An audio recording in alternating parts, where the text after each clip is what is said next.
ഞാൻ നിന്നോട് വാങ്ങിയ കാശ്. ലോട്ടറി അടിച്ചാ? ലോട്ടറിയൊക്കെ അടിച്ച് ചെറുതായിട്ട്. ഇത് 3000 ഉണ്ടോ? 3000 ഉണ്ടോ?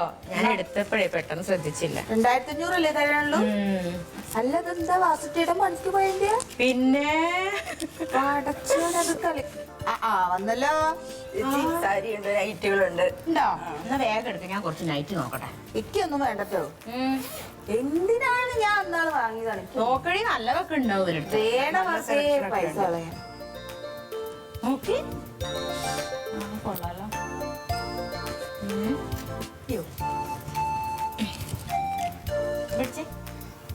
നല്ല തന്നെയല്ലേ? നല്ല തന്നെയാണ്. ഇത് നീ എടുത്തോ. എനിക്ക് വേണ്ടാന്ന്. ഇത് എന്റെ വകയാ. എടോ എനിക്ക് വേണമെങ്കിൽ ഞാൻ എടുക്കൂലേ? അതായിക്കോട്ടെ, പക്ഷെ ഇതിപ്പോ എന്റെ ഒരു സന്തോഷത്തിന് നീ ഇത് വെച്ചേ. എന്റെ മല്ലിക ഞാൻ അന്നാള് കൊറേ എടുത്തതാണ്. എനിക്ക് ആവശ്യമുണ്ടെങ്കിൽ ഞാൻ എടുക്കും. ഈ എന്തിനാ വെറുതെ പൈസ കളയണേ? ചേച്ചി സന്തോഷം കൊണ്ട് വാങ്ങിച്ചു തരുന്നതല്ലേ? ഓക്ക് കച്ചടോ. അവള് പറഞ്ഞ സത്യം തന്നെ. നിനക്ക് ഇല്ലാഞ്ഞിട്ടല്ല, ഞാൻ ഒരാളുടെ സന്തോഷത്തോടു കൂടി തരുമ്പോൾ അത് വേണ്ടാന്ന് പറഞ്ഞു. ഞാൻ എന്താ സന്തോഷത്തോടു കൂടി തരും. ഇത് വേണം മല്ലിക. നീ വെച്ചോ. ഇതിനെത്രയാ? 2 മതിയോ? 2 മതി. 600 രൂപ. 600 രൂപ.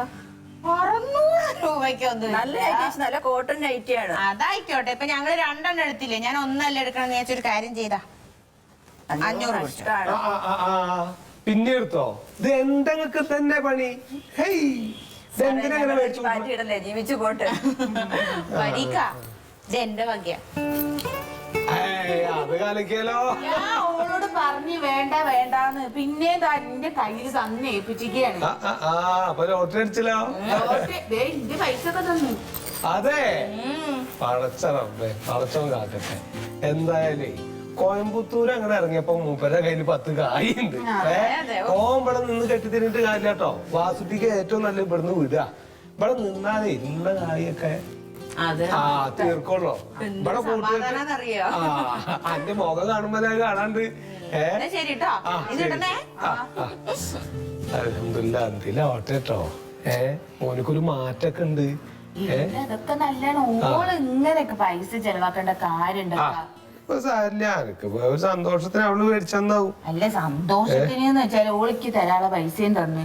ഇത് വെറുതെ അധിക ചെലവല്ലേ? ഇവിടെ ആവശ്യത്തിന് ഇങ്ങനല്ല, ആൾക്കാരൊക്കെ അങ്ങനെയാണ്. അവരിൽ എന്തെങ്കിലുമൊക്കെ ഉണ്ടെങ്കിൽ മറ്റുള്ളവർക്കൊക്കെ കൊടുക്കാൻ ഒരു ഇഷ്ടമൊക്കെയാണ്. എല്ലാവരും ഇപ്പൊ എന്റെ മാതിരി ആവില്ലല്ലോ. അല്ല എന്റെ മാതിരിയൊക്കെ തന്നെ അല്ല, അങ്ങോട്ടും കൂടെ ഒക്കെ കൊടുത്തും വാങ്ങലൊക്കെ ഉണ്ടാവും ആൾക്കാർ. നിങ്ങള് പറഞ്ഞത് ഞാൻ കേട്ട്. ഞാൻ കേട്ട് ഇന്ന മാതിരി ഇല്ലല്ലോന്ന്. അല്ലേ അല്ലേ? ഓള് ഇന്റെ വാപ്പാടെ മുതലാണ് കിടന്നുറങ്ങണേ. അത് ഓളുടെ നന്ദി പ്രകടനായിട്ട് ഞാൻ കണക്കാക്കിക്കോളത്. അപ്പൊ കിടക്കാനോ എന്റെ വാപ്പ മാക്സിമം അടിച്ചു കൊടുത്തേക്കാ. എന്തൊക്കെ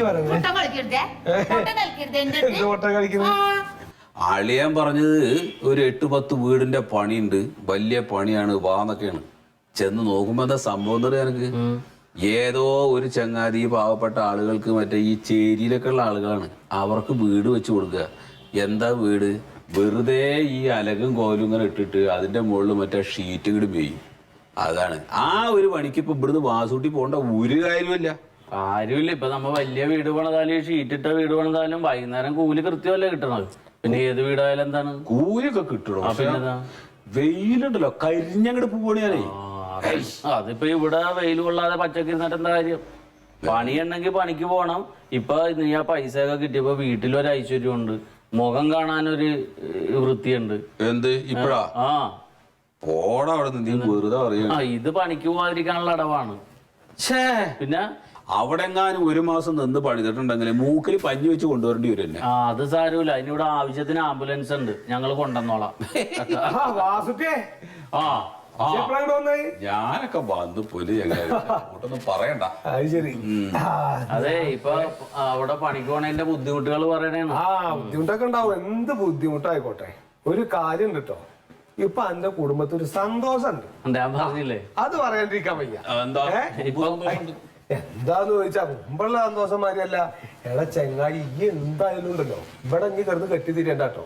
ഈ കോയമ്പത്തൂർക്ക് പണിക്കോ ഏയ് ആപ്പട്ടെ എന്ത് ചൂടാണ് കോയമ്പത്തൂരിന് ഇപ്പൊ ഇല്ലാത്ത കുറ്റമില്ല. അവിടെ സൂര്യൻ ഉദിക്കണെന്ന് രാവിലെ വെയിലിന്ന്. ഞങ്ങളൊക്കെ പിന്നെ ഇവിടെ ബൾബിടെ രാവിലെ എടാ ചെങ്ങായി പണിയുള്ളടത്ത് നിക്കണം. അതിന്റെ ഒരു സമാധാനം സന്തോഷമൊക്കെ കുടുംബത്തിണ്ടാവും ഉണ്ടല്ലോ. ഞാൻ സത്യത്തില് ഈ ഒരു കാര്യം പറയാനാ അന്റെ അടുത്തേക്ക് വന്ന് ഭരിക്കണ ആരുടെയൊക്കെ പറയാനൊരു ചമ്മലുണ്ട്. എന്നാലും ഞാൻ പറയട്ടെ, ഞാൻ ഇപ്പൊ ഇന്ന് റസിയും മല്ലികയും കൂടിയിട്ടേ അവന് കുറച്ച് കായ് കടം മേടിച്ചിട്ടുണ്ടായിരുന്നു റസിയാടെ മറ്റേ മല്ലികേ.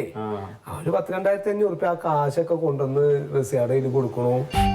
ഒരു മാക്സിക്കാര് വന്നിട്ടുണ്ടായിരുന്നു. അവര് 2 മാക്സിയൊക്കെ മേടിച്ചു പറഞ്ഞ അവള് കൊടുത്തു പറഞ്ഞു എന്നാ റസിയാക്ക് ഇരിക്കട്ടെ, എന്റെ ഒരു സന്തോഷം അല്ലെ. ഇതൊക്കെ ചെയ്യുമ്പോ നമുക്ക് മനസ്സിലൊരു സന്തോഷം. സത്യം പറഞ്ഞത് കണ്ടിട്ട് കണ്ണിന് കണ്ണെന്ന് പറഞ്ഞിട്ടോ നേരം നോക്കട്ടെ. എന്തേ നിനക്ക് കുഴപ്പമൊന്നുമില്ലല്ലോ. എന്ത് അതെ, നീ ശരിക്കും പറഞ്ഞു തന്നെയാണോ അതോ സ്വപ്നം കണ്ടിട്ട് അത് പറഞ്ഞാണോ? ഏടാ ചെങ്ങായി, ഞാൻ അത് കണ്ടിട്ടല്ലേ വരുന്നേക്കെ. ഇത് അനക്കൊരു 10 ഉറുപ്പിക്ക് സന്തോഷം തന്നെയാണ്. നമ്മളോട് വിളിച്ചു നോക്കണ എന്തിനാ? അല്ലാതെ മല്ലിക റസിയക്ക് പൈസ കൊടുത്തു എന്ന് പറഞ്ഞത്? മല്ലിക അവളുടെ കടം വാങ്ങിയ കായ് തിരിച്ചു കൊടുത്ത്. അതിന് അവൾക്ക് ഇവിടെ പൈസ കയ്യില് പൊന്നെ ഞങ്ങൾക്ക് വായ്പയൊന്നും വേണ്ട, അവിടെ തന്നെ ഇരുന്നോട്ടെ. എടാ ഇവ ഈ പറയണത് എനിക്ക് വിശ്വസിക്കാൻ പറ്റില്ല. മല്ലിയുടെ കയ്യിൽ പൈസ ഇല്ലാതെ എങ്ങനെയാ റസിയക്ക് പൈസ കൊടുക്കുന്നത്? അവൾക്ക് എന്താ നോട്ടടിച്ചടിക്കണ നല്ല വിഷയം ഉണ്ടോ അവളുടെ കയ്യിൽ കൊടുക്കാണ്ട്? ഞാൻ പിന്നെ നോണ അറിയാ. ഇന്നലെ വരെ 10 പൈസ ഇല്ലാന്ന് പറഞ്ഞാലേ നീ വന്നേ പിന്നല്ലേ ചെലവാക്കാൻ തുടങ്ങിയത്. അല്ല, ഓളുടെ കയ്യിൽ എവിടുന്ന പയ്യനുള്ള പൈസ എന്നാണ്. ഞാൻ പൈസ കൊടുത്തിട്ടില്ല. ഈ കൊടുക്കാണ്ട് പിന്നെ എങ്ങനെ അവളുടെ നിനക്ക് തരാനുള്ള പൈസ അവളുടെ കയ്യിൽ കൊടുക്കേണ്ട കാര്യമില്ലല്ലോ, അത് നേരിട്ട് കൊടുത്തൂടെ? അവള് കടം മേടിച്ച എന്താ ആവശ്യത്തിന്? കോയമ്പത്തൂരിന് ഒന്നും കിട്ടിയില്ലേ? കോയമ്പത്തൂരിന്ന് കിട്ടി, അതിന്റെ കയ്യിലുണ്ട് കുറച്ച് പൈസ. പിന്നെ അതില് വീട്ടിലേക്ക് കുറച്ച് സാധനങ്ങൾ ഇതൊക്കെ വാങ്ങിച്ചു വരും, ബാക്കി പൈസ കയ്യിലുണ്ട്. പക്ഷെ അതൊന്നും ഞാൻ ഇവൾക്ക് കൊടുത്തിട്ടില്ലേ. പിന്നെ അവളുടെ മാത്രം പൈസ ഞാൻ ഇവിടുന്ന് ചെല്ലണ്ട് ചോദിക്കാം.